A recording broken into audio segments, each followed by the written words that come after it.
Okay, so picture this. You walk into this showroom, all shiny and new, right? And you're picking out countertops, maybe some fancy tiles. The whole works. Living the dream. Right. Except, here's the catch, you're doing it for a house that hasn't even been built yet. Ah, the world of pre-construction buying. Mm. It's a nail-biter, that's for sure. No kidding. And it's booming everywhere these days. But, as anyone who's been burned by a glossy brochure can tell you. It comes with its fair share of risks. Exactly. And that's what makes this whole situation in Ethiopia so fascinating. Oh, absolutely. They're basically trying to give their real estate scene a complete makeover, specifically tackling these buy-before-you-see-it schemes. And we've got a whole stack of reports on this. We dove deep into this one. Trust me, it gets interesting. Even if you're not planning on packing your bags for Addis Ababa anytime soon. Not anytime soon, no. So, set the stage for us. What's the real estate scene like in Ethiopia right now? Well, think rapid development. Almost like a gold rush, but with apartment blocks instead of, saloons. Okay, I like the analogy. There's been this huge surge in pre-sale real estate. But up until now, very little regulation. Ah, so a recipe for potential disaster, as our source from BBC of Amharic suggests. They actually use the phrase risks and losses faced by clients, which honestly makes me a little queasy. Yeah, and sadly, it's a story we've seen play out again and again. Mm. Globally, pre-sale models can go very wrong. Unfinished projects, developers who disappear. Oh, no. Investors are left with nothing. It really is a bit of a Wild West out there. That's a great way to put it. So that's why this new draft proclamation coming out of Ethiopia is so interesting. It's a big deal. It really is. They're basically, trading in the six-shooter for some zoning laws. Yeah, essentially. And this isn't just about, making things look organized on paper. Yeah. They're trying to fundamentally change how the entire market operates. And the big question, of course, is can they actually pull it off? That's the question, isn't it? It's a big one. Well, let's get into the details. This draft seems to lay down the law for developers right from the start, like this whole thing where you can't even start selling units before you have the land and permits. Exactly. That's step one, and it's a big one. Because one of the riskiest things with pre-sales is developers trying to sell you something based on approvals they haven't actually gotten yet. It's like, imagine your future life here overlooking a beautiful park. Right, and then it turns out the park was just a vacant lot that's about to become a parking garage. Oh, my nightmare. So this rule is basically saying, let's make sure the foundation is solid before anyone starts building castles in the air. Exactly. It brings a much-needed level of security for the buyer and forces developers to be more transparent right from the get-go. Love that. Transparency is key. And it gets even more interesting with this competency certification permit they're proposing. Basically, you need to have built at least 50 houses to even be considered for these pre-sale developments. 50 houses, that's a pretty significant benchmark. It is. What's the logic there? Are they just trying to weed out people who are, handy with a hammer but not much else? Well, it's definitely about ensuring a certain level of, I guess you could say, experience. And probably financial capacity, too. They want to know you can actually finish what you start. So not just some weekend warrior with a tool belt. Makes sense. But could this end up giving an advantage to bigger, already established developers? That's the big question, isn't it? While it's meant to reduce risk, it could create a barrier to entry for smaller players. And that could lead to less competition and potentially even higher prices. A classic case of good intentions, maybe leading to some unintended consequences down the line. It happens all the time. It really does. Okay, but before we spiral down that rabbit hole, let's talk about the elephant in the room. Let's do it. Money. Construction requires a lot of it. How are developers supposed to fund these projects up front? Right, so the draft talks about this financial supply source requirement. Basically, developers need to prove they have the funds to get the job done. Which makes sense. You don't start building a skyscraper unless you know you can afford the steel beams. Exactly. But there's a bit of a twist for local developers, right? Something about using pre-sale house benefits. Right, so for foreign developers, it's pretty straightforward. Show us the money. Yeah. But for local developers, it seems like they are considering a system where the potential profits from those pre-sales can actually be factored in. So it's like saying, trust me, once these apartments are built, they'll sell like hotcakes. So that future income, that counts as collateral. It's a really interesting concept. It could give local developers a way to leverage future earnings.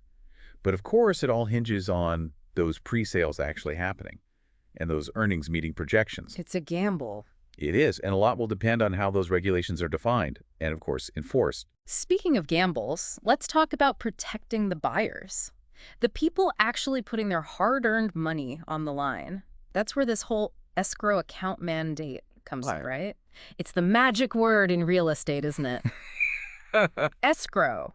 It's supposed to be the safety net, make sure the money's actually there when you need it. Yeah, that's the whole idea in theory. You've got this neutral third party, in this case the bank, holding on to the buyer's money, Right. and they don't release it to the developer until, certain conditions are met. So if everything goes smoothly, developer gets paid, everyone's happy. Exactly. But if the project goes off the rails, The buyer is, at least in theory, protected. okay, so in a perfect world, win-win. Right. But looking at these sources, it seems like the specifics around these escrow accounts in Ethiopia are, well, a little bit fuzzy still. Like, there's mention of withdrawal rules still being up in the air. Yeah, and that's the big question mark, right? Because the whole system hinges on how tightly that money is controlled. Right. If developers can just, dip into those funds whenever they want. Defeats the purpose entirely. Exactly. But then make it too difficult for them to access the funds for legitimate construction costs. And the whole project could grind to a halt. Exactly. So it's a Yeah. delicate balance. It's like trying to, I don't know, walk a tightrope while holding a stack of plates. Mm. One wrong move and... Right. Exactly. Okay, but let's say they figure out that whole balancing act. What about the actual handover? That moment when a buyer goes from looking at blueprints to, actually moving their furniture in. Yeah, the moment of truth. Right, Yeah. getting those keys, that's the whole point, right? So that's where this 80% rule comes in. Ownership can only be transferred once the building is 80% complete, 80%, yeah. which seems, I don't know, oddly specific. It is. Why not just 100%? Well, think about it from both sides. Okay. For the buyer, it protects them from getting stuck with a half-finished property if the developer suddenly goes bankrupt. Oh, no one wants to inherit a construction site. Exactly. Especially not when they've just poured their life savings into it. Yeah. And then from the developer's perspective, delaying that final ownership transfer until the project's almost done. Less risk for them, too. Exactly. It helps make sure they're actually financially stable enough to get to that finish line. Okay, so another one of those, in theory, win-win scenarios. There, yeah. But you know what they say about best-laid plans. They often go astray. Exactly. Okay, so we've talked about the developers, we've talked about the buyers, but this draft proclamation also gets into something much, much bigger. Oh, yeah. Land. Yeah. Specifically, developers getting access to large plots of land from the government. Right. And this is where it gets really interesting because we're moving beyond just the, the contracts and the construction permits. We're talking about urban development, social equity, Yeah. the whole shebang. Big picture stuff. Exactly. Okay, so set the stage for us. We're talking government-controlled land being made available for these real estate projects. What's the catch? Well, it's not just a free-for-all. The draft outlines 3 main conditions that developers need to meet if they want to get their hands on these, these prime pieces of real estate. All right, lay it on us. What hoops do they have to jump through? Okay, so first up, affordability. To get access to these plots, developers, they have to commit to making a big chunk of that new housing available to low and middle income earners. We're talking 40%. 40%, that's a significant portion. It is. So it sounds like they're really trying to tackle this affordability crisis head on. But is this just a numbers game?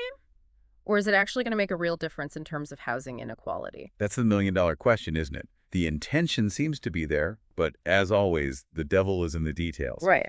How are they defining it affordable in this context? What are they doing to make sure those units actually stay affordable over time? Because Yeah. people can and will find ways to game the system. Absolutely. You slap the words affordable housing on a fancy marketing brochure, doesn't magically solve these deeply rooted problems. Okay, so condition number 1, build for everyone, not just the wealthy. What's next? Condition number 2 takes us into the world of global economics.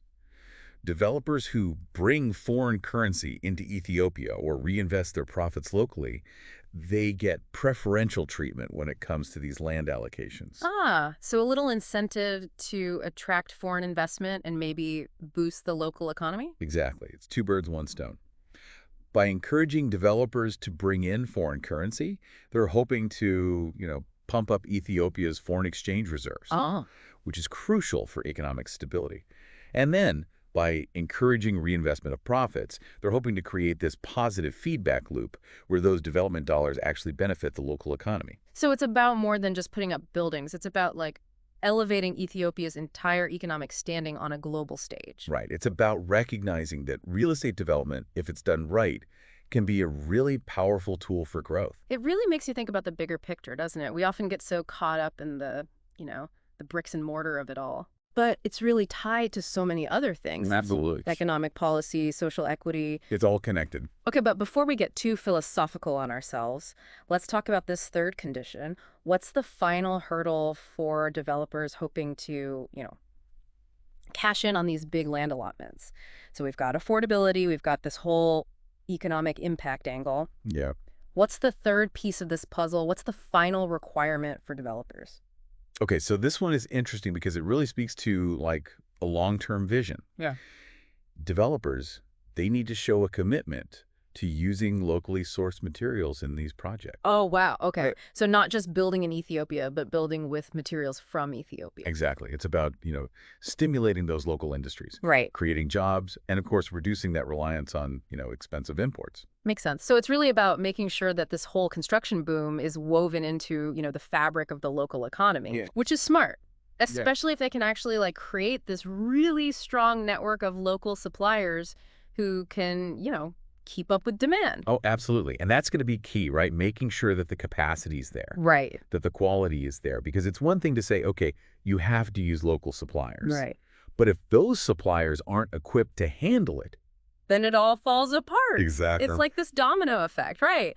One little change in the real estate sector could actually trigger a ripple effect throughout the entire economy. that's exactly it. And I think that's what makes this whole situation so fascinating.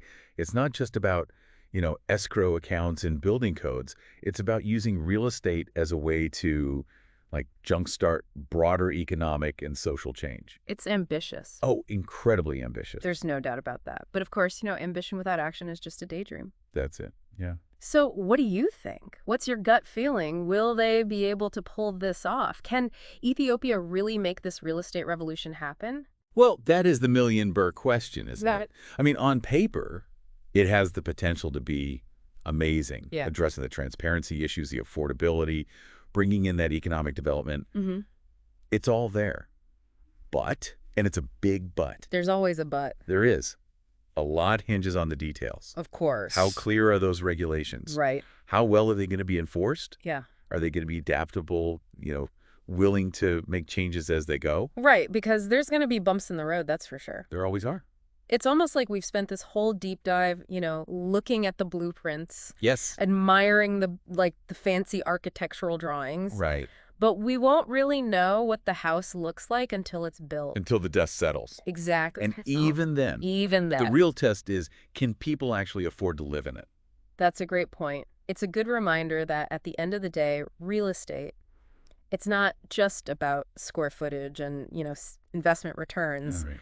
It's about people. People creating places where people can, build their lives. Absolutely. And whether Ethiopia's grand experiment succeeds or, maybe needs a little bit of tweaking along the way, it's a story worth paying attention to. Well, for sure. Because it's not just about their real estate market. It's about these really complex issues we're all grappling with. Yeah. Housing, economic, social equity. It's all connected. And it's playing out on a global scale. Absolutely.